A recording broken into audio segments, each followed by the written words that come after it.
Thank you for taking the time to watch my video today. I hope you enjoy the stories that I tell. Today I'm going to be, I'm not going to have enough of fabric.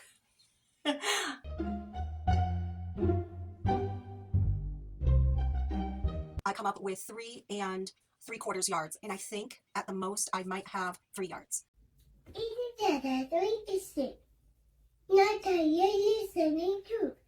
But I don't know if that's going to be possible. Upside down? Without spilling. Is that even possible? I'm talking to myself as I'm teaching this to myself. And this will be interesting if I do have enough of fabric. Oh boy.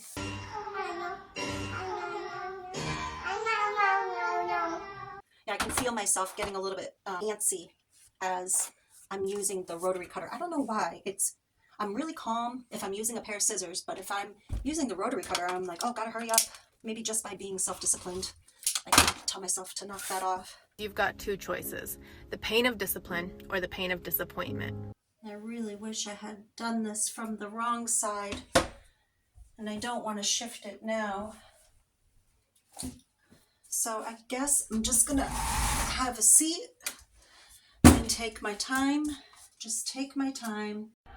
I'm a survivor. I'm not gonna give up. I'm not gonna stop her. I'm gonna work harder. Of all things, they should have like letters for this part. I'm gonna start making letters. So I did A. Okay, so that I'm gonna call that A. There's just too many words. A. I did A. Okay, A. B. Straight skirt piece. I don't know what that is yet. I'm gonna get through this. I am. Okay, I'm not gonna get overwhelmed.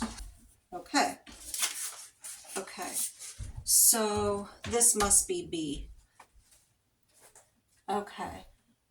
D, B. Okay. Okay. So, Stephanie, learning from the lesson of not liking cutting things with the fabric right side out. I should have done this from the wrong side. I'm talking accidentally emails the entire email list a blank email. How did you handle that? Yeah, I definitely should have done this from the wrong side. I got up at 6:30 this morning, which is a little bit early for me, and it was raining. And my husband had finally set up some bookcases for me up in our attic area. We have a semi-finished attic, and I love going to library book sales. Don't be a hoarder. Don't be. It has potential. It has potential. It has potential. I'll use it. I know I'll use it. And so he set up this library shelving. The library shelving has 2 sides to it, just like a library would have a front end, and then you go down the next aisle and you would see the other side of the shelving. So he set up 3 of those for me. And so I got up early this morning to start stacking books onto the shelving because I was excited to do that. And so I did that from roughly 7 to 11, so 4 hours. That's how many books just for that room. I spent all day yesterday rearranging my shelves, only to decide that I didn't like the way I rearranged them and put them all back. We've got books in virtually every room of the house.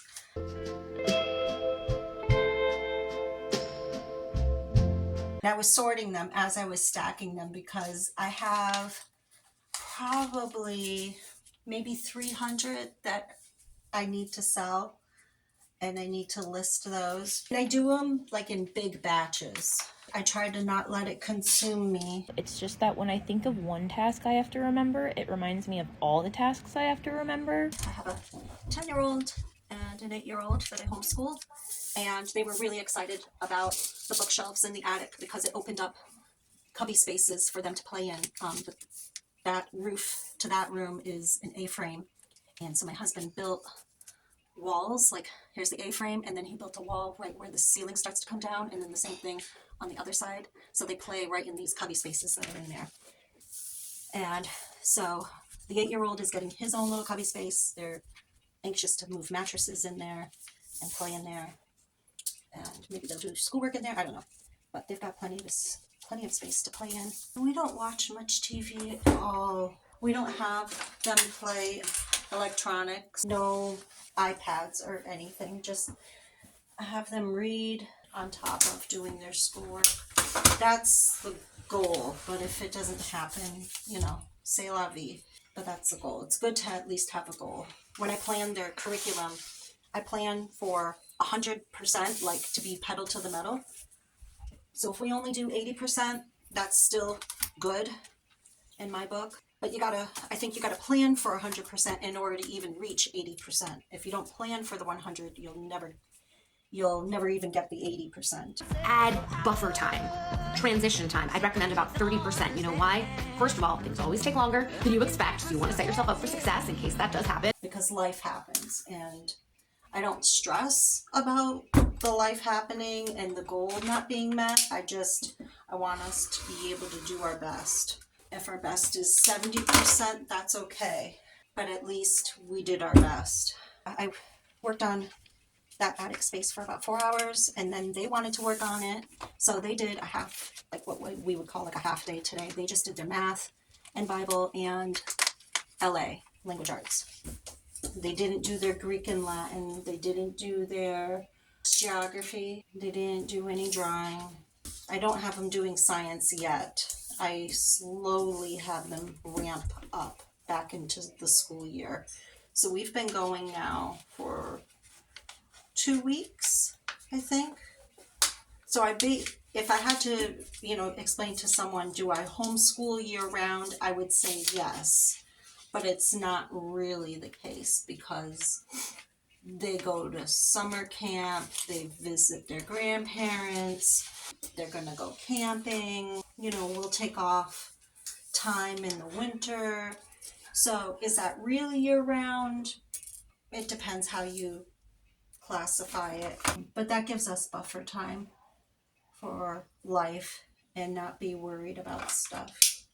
How may I assist you? Right here, change to improper fraction. Okay, so to change to improper fractions, what's 5 times 8?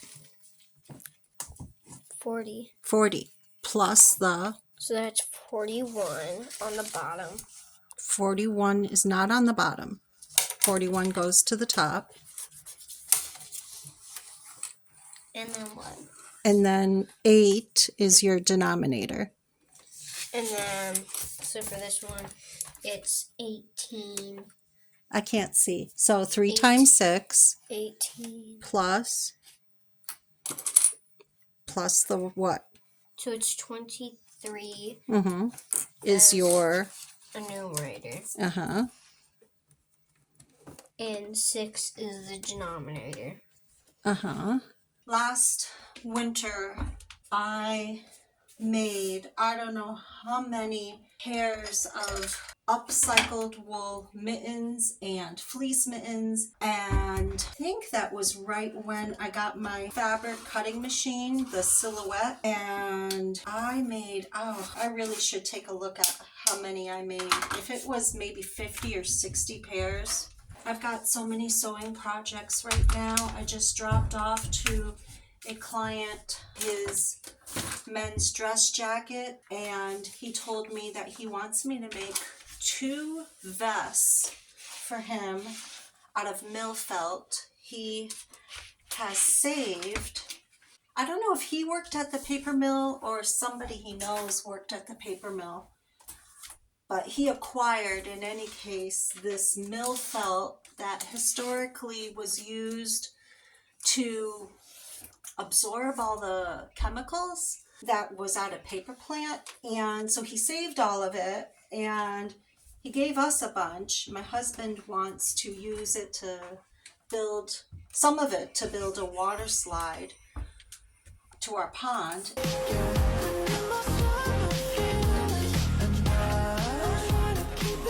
And then I thought I could use some of it to make slippers with all that wool that I got. It goes in the garbage if it's less than an inch. I had been holding on to tiny scraps. Actually, I have a bag. I'm going to make dish scrubbies, a local business that is a coffee roaster business. They gave me burlap bags. I'll show you right here. Burlap bags, and I just have to put the handles on this bag that I made. So I'm going to be stuffing dish scrubbies with scraps just to give it a little bit of wadding or padding in there. Something to be holding on to as you're scrubbing dishes. That's on the project list. I do like upcycling where possible, and that's what I did with those wool and fleece mittens. Was I went to the thrift store, and I don't know how thrift stores are where you are, but to get wool, you only can buy the wool at the thrift store when it's winter or fall. And so I spent over $400 on wool coats and sweaters, and the sweaters were the hardest to find. You're not gonna believe what I just found. And so that's why I started making mittens just out of wool, even if it wasn't a sweater. And that gave me ample material to be working with. But you only can get it in the wintertime, so I stocked up on it. And so now I've gotten my feet into upcycling, and I do enjoy that. I don't like wasting stuff. My daughter has been saving, she asked me to save all these scraps, these off cuttings for her, and I have. And then she has gone and made headbands. Well, she's wrapped the fabric around headbands, and she made herself a little bracelet and a choker necklace. If you haven't already liked and subscribed to my channel, please do so. It would be a big help. So thank you. The Adirondack Mountains are probably 20 minutes from us.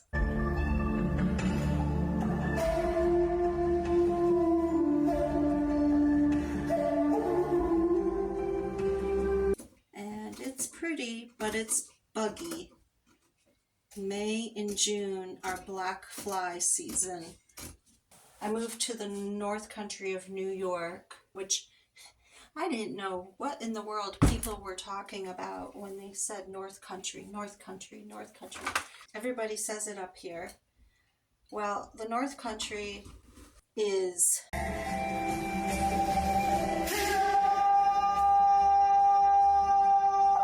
and some people are very passionate about what is the North Country. But somebody who lives in New York City would say anything north of Albany or north of the city, north of New York City, would say that's the North Country. And people get very passionate about it. I'm not passionate about it, but I do appreciate the way of life up here, that predominantly people take care of each other. You know, if you have a flat tire or you're stuck in the snow in the wintertime and it gets seriously snowy and dangerous out here, people will help you, and that makes it very nice.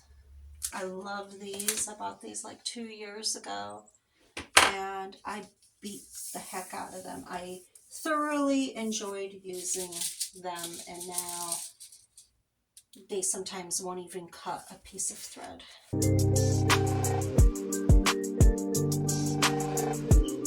But I figured, hey, why not enjoy using them?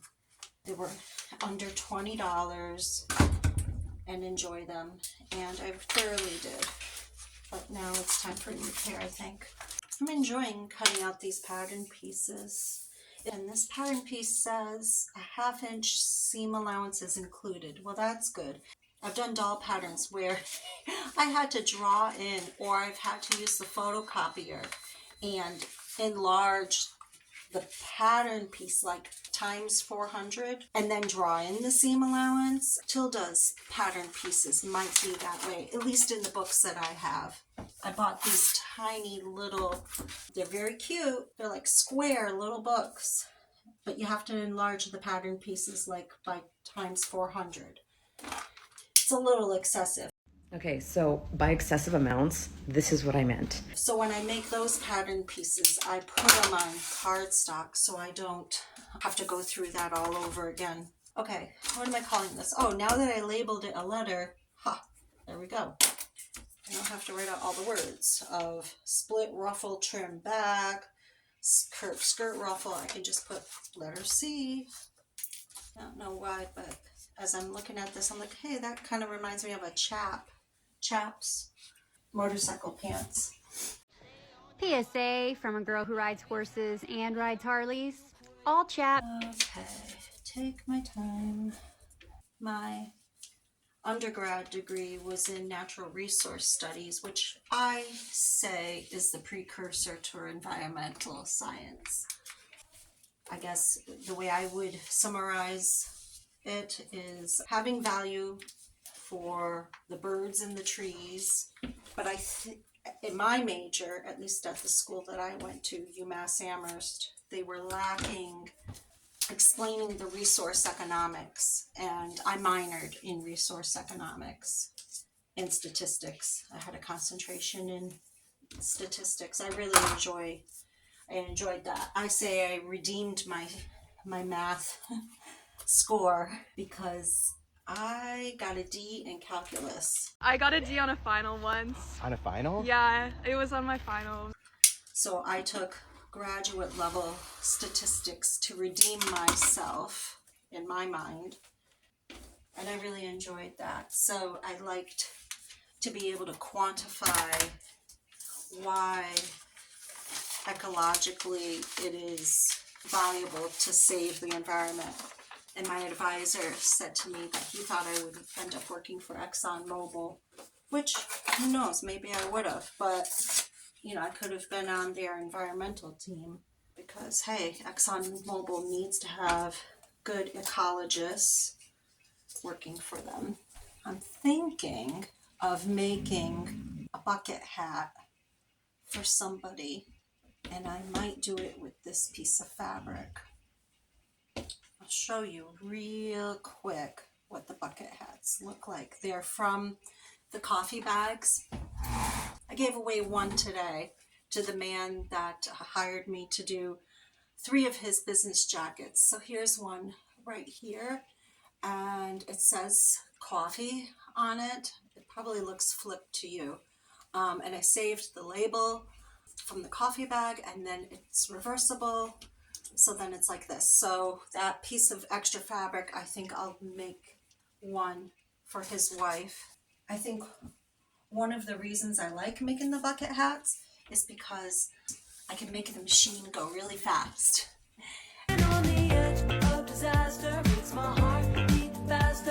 And you might even hear my husband giving our 10-year-old her 7th grade math lesson, but she whizzed through it too quickly today without understanding what she was doing. And we found that out at dinner. How did she do on her math? What did she cover today? And she said, well, I just went through it quickly and I think I did really bad. And I was like, I said, why didn't you come and ask me for help? So then she was busted. And my husband is a math whiz. I didn't know it till we were engaged that he got a perfect score on his SATs for math. My jaw dropped because he's a gearhead. He graduated high school valedictorian and I had no idea.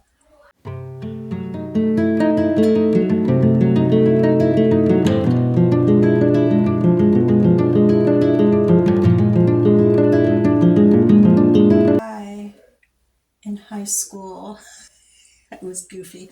I purposefully would get bad grades because I thought I didn't want to be a nerdy kid. I was friends with everybody in high school. I would go around and talk with everybody. And I have a bunch of sushi fabric. It's green. And I might make a skirt out of that. I don't know, would you wear a skirt made out of sushi fabric? I made a water bottle bag out of sushi fabric. I thought for sure that that would be appealing to people that have the Owala water bottles. There was a sushi themed water bottle.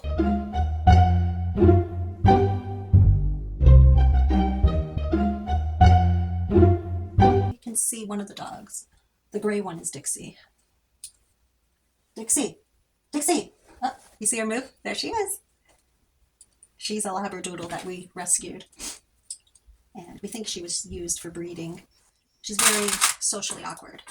So she fits in fine. And the other dog, Ranger, he's helped socialize her, showed her normal dog behavior.